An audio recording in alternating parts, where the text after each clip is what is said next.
இருக்காங்க. ஐயா டைரக்டர் ஐயா அவர்களுக்கு மரியாதை செலுத்தும்.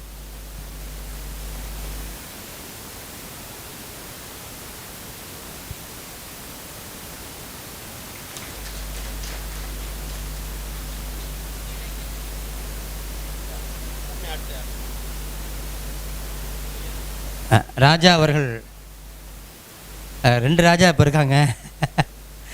அதனால் இப்போ இந்த கௌசிக ஆசிரமத்தின் மூலம் தவசி மலையில் ஐயாவுடைய ஒரு குழந்தையாகவும் சீடராகவும் கடந்த 30 ஆண்டுகளாக பார்த்து கொண்டு இருக்கிறோம். ஐயாவுடைய இடத்துல வச்சு நாங்கள் அவரை பார்க்குறோம். எப்போவுமே எல்லோரையும் அரவணைத்து செல்லக்கூடிய தன்மை, எதையுமே நேர்த்தியாக செய்யணும், நேர்மையாக செய்யணும், உண்மையாக செய்யணும், காஸ்ட்லியாக செய்யணும், அதை விரைவாக செய்யணும்னு ஒரு துடிப்பான ஐயாவுடைய இடத்துலேருந்து இன்றைக்கி ஐயா இருந்து எப்படி செய்வார்களோ ஒரு கண்கலங்கிதே நாங்கள் கும்பத்தை வாங்கினோம். அப்படி இருக்கக்கூடிய காலத்தில் அவர்களுடைய சூக்ஷ்மமாகவும் ஸ்தூலமாகவும் இருந்து நம்மளுடைய எல்லா அடியவர்களுக்கும் ஆசிகள் ஐயா அவர்கள் வழங்க வேண்டும். அந்த இடத்துல அவருக்கு இந்த மரியாதையாக மாணிக்கம் போன்ற இந்த மரியாதையை ஐயா அவர்கள் செலுத்துவார்கள்.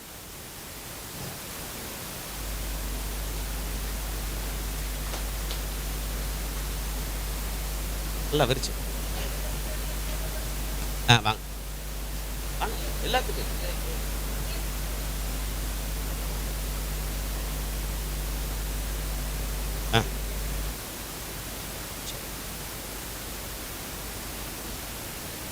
அவருடைய பணி இன்னும் தொடர்ந்து நல்ல பல வல்லமான இந்த இடத்த ஐயா 3000 பேர் வச்சு அஷ்டமி தொடங்குனதுலேருந்து முடியும் வரையும் பூஜை செய்த இடங்கள். அதை மென்மேலும் இன்னும் புகழடையணும்னு எங்களுக்கு ஒரு ஆசை. ஐயா இருந்து அதை நடத்தி கொடுக்கணும். ரொம்ப சந்தோஷம். ஐயா சத்தியமூர்த்தி ஐயா நீங்கள் கொஞ்சம் பேசு. இப்பொழுது ஆனந்தி அம்மா அவர்கள் உரையாற்றுவாங்க.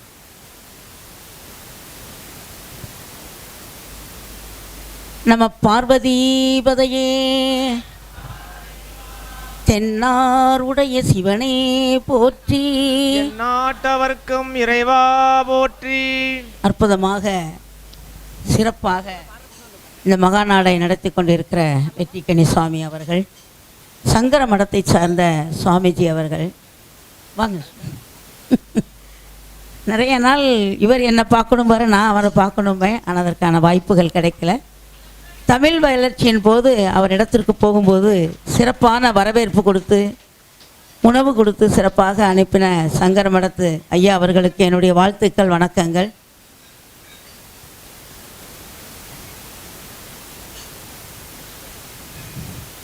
தபசுமலை கௌசிக சுவாமிகளுடைய அற்புதமான இந்த இடத்துக்கு எனக்கு வருவதற்கான வாய்ப்பை இறைவன் எனக்கு கொடுத்ததுக்காக நன்றி சொல்லி, இந்த அற்புதமான பணிகளை சிறப்பாக செயல்பட்டு கொண்டிருக்கிற அனைவரோடும் நான் பயணிப்பதில் மகிழ்ச்சி அடைந்து ஒரு நல்ல தகவலோடு இன்றைக்கி நாங்கள் இங்கு வருகை தந்திருக்கிறோம்.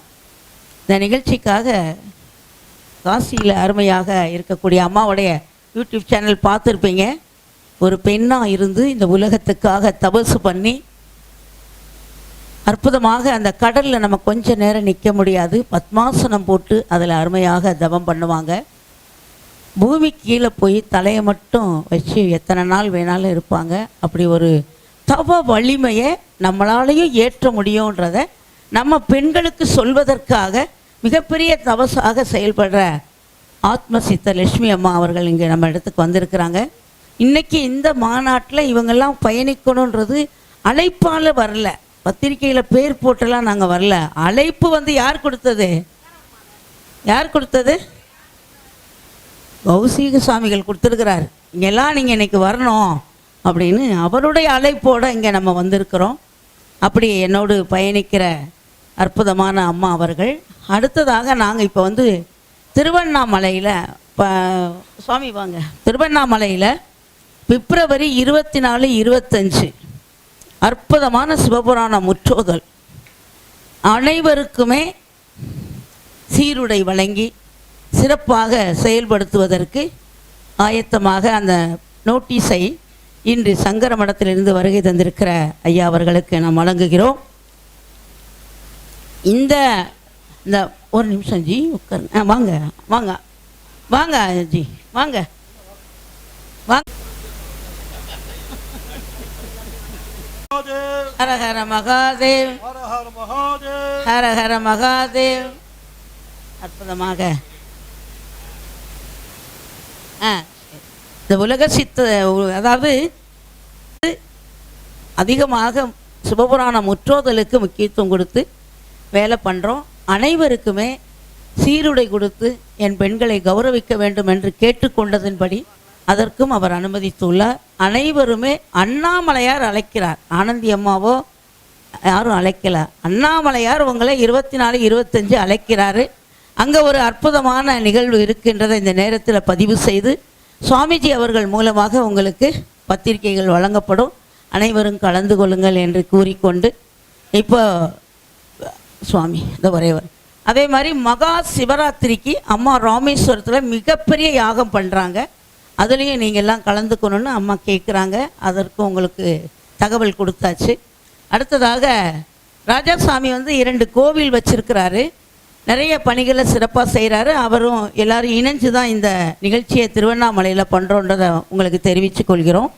கமல்ஜி வாங்க. இதெல்லாம் பெண்கள் தெரிஞ்சுக்கணுன்றதுக்காக நம்ம சொல்கிறோம். கமல்ஜி ஒரு அற்புதமான ஒரு மனிதர். சுதந்திரத்துக்காக பாடுபட்டு செயலுக்கு போவாங்க. நம்மளுடைய சனாதன தர்மத்துக்காக கோவையில் நடந்த கலவரத்தின் போது ஒரு சம்பவங்கள் நடந்து 24 ஆண்டு காலங்கள் சிறை சென்று இப்போ வெளியே 1.5 வருஷம்தான் ஆகுது. யாருக்காக போனாரு? நம்மளுடைய இந்து மதத்திற்காக, சனாதனத்துக்காக. இந்து மதத்துக்கு ஒரு பிரச்சனை வந்தா குரல் கொடுக்கணும். அப்படி ஒரு வீர மகனை அவங்க அம்மா பெற்றெடுத்திருக்கிறாங்க. அந்த சிறைக்குள்ள இருந்தும் அவர் சும்மா இல்லை. நம்முடைய மதத்தின் சார்பாக நடக்கக்கூடிய அந்த நம்முடைய ஒவ்வொரு மாதம் நடக்கக்கூடிய பிரதோஷத்தை சிறப்பாக உள்ள நடத்தியிருக்கிறார்.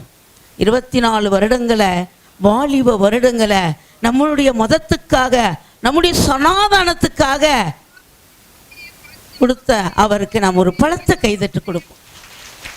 அன்று வெள்ளையனை வெளியேற்றுவதற்காக ஒரு மகனை நாட்டுக்கு கொடுத்தாங்க.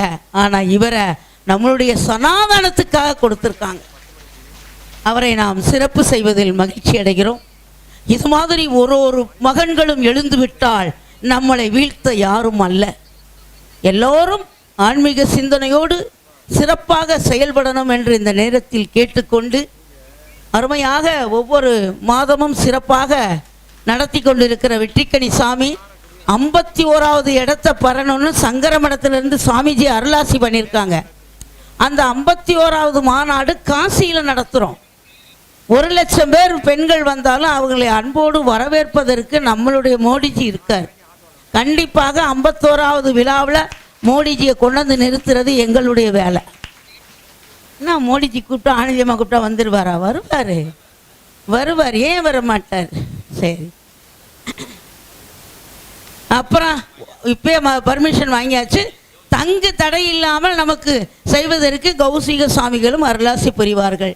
நாம் உண்மையோடு, சத்தியத்தோடு, மனிதநேயத்தோடு, தர்ம சிந்தனையோடு நாம் வாழ்வோமே ஆனால் நாம் எடுக்கிற அனைத்து காலங்களும் முழுமையான வெற்றி பெறும் என்பதை இந்த நேரத்தில் பதிவு செய்கிறேன். இந்த மகா நாட்டில் கலந்துக்கணும், இந்த சிவராத்திரியிலையும் நீங்கள் கலந்துக்கணும். அதெல்லாம் விட 24, 25 நாம் சிறப்பாக கலந்துக்கணும். நீங்கள் எந்த கட்சியாக இருந்தாலும் எனக்கு தெரியாது. ஆனால் இந்து மதத்தை நேசிப்பவர்களுக்கு உங்களுடைய கையில் கரும்புள்ளியை குத்துங்கள் என்று கூறிக்கொள்கிறேன். நம்ம கரும்புள்ளி குத்துனாதான் அவங்க பெரும்புள்ளி ஆக முடியும். அப்போ அந்த கரும்புள்ளியை குத்தும் போது நம்மளுடைய மதம் இன்னைக்கு திருப்பரங்குன்றத்தில் கூடி மேலே ஜோதி ஏற்றுறதுக்கு நமக்கு அனுமதி கொடுத்தும் பண்ணலை. சனாதனத்தை வேரோட அறுப்பேன்னு சொல்கிறாங்க. நான் அரசியல்வாதி அல்ல, நான் மதவாதி. நான் இந்து மதத்துக்காக உள்ளவன்.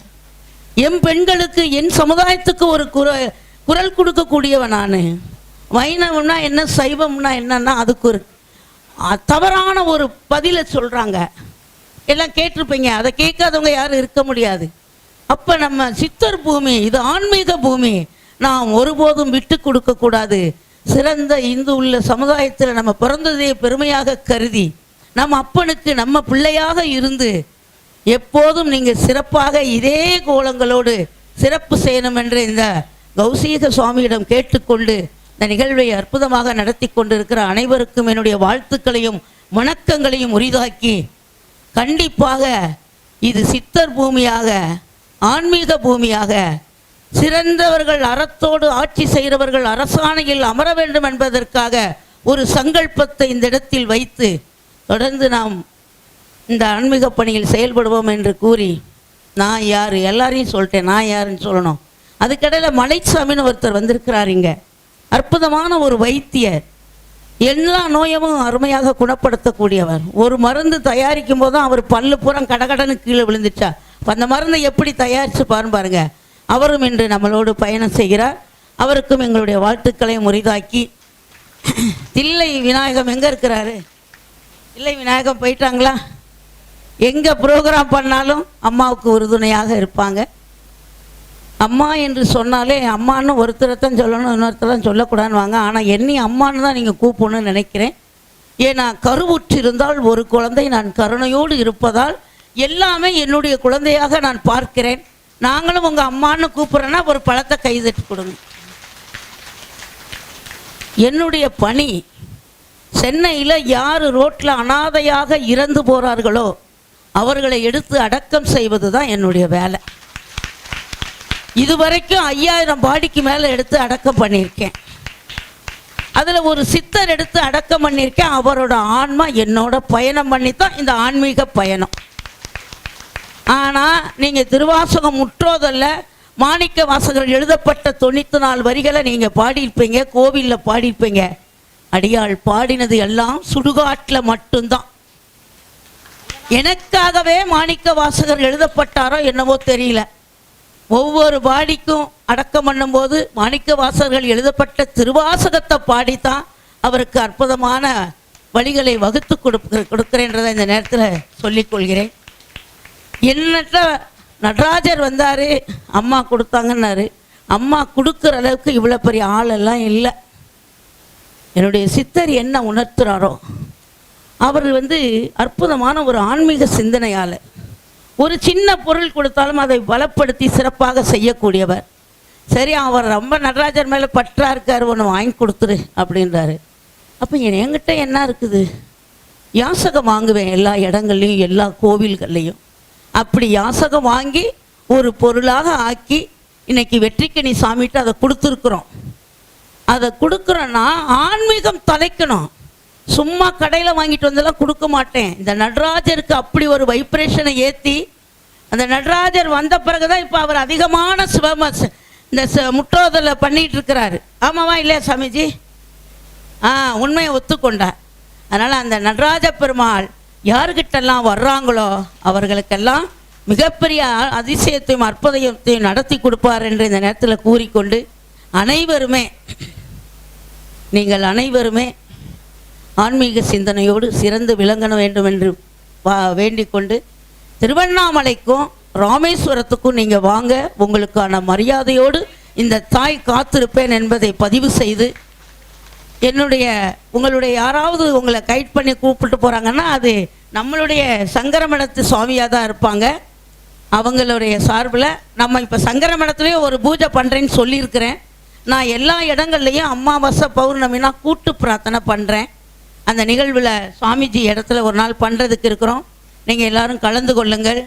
ஒரு கை தட்டினா ஓசை இல்லை, எல்லோரும் சேர்ந்து தட்டும்போது அதுக்கு பயங்கரமான ஒழுவி இருப்பது போல் நம்மளுடைய பிரார்த்தனையிலும் மிகப்பெரிய வலிமை இருக்கின்றதை இந்த நேரத்தில் கூறிக்கொண்டு, தொடர்ந்து நம்மளுடைய ஆன்மீகம் தலைக்க வேண்டும் என்று வாழ்த்தி ஒரு 4 வரி பாடல்களோடு என்னுடைய உரையை முடிக்கிறேன்.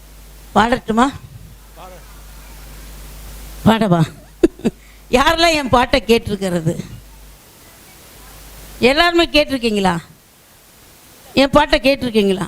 ஏதோ ஒரு அர்த்தமான ஒரு 4 வரியை மட்டும் நம்ம பாடிடலாம், சரியா? கொஞ்சம் தண்ணி மட்டும் தாங்க. தண்ணி இருக்காமா பாட்டில்?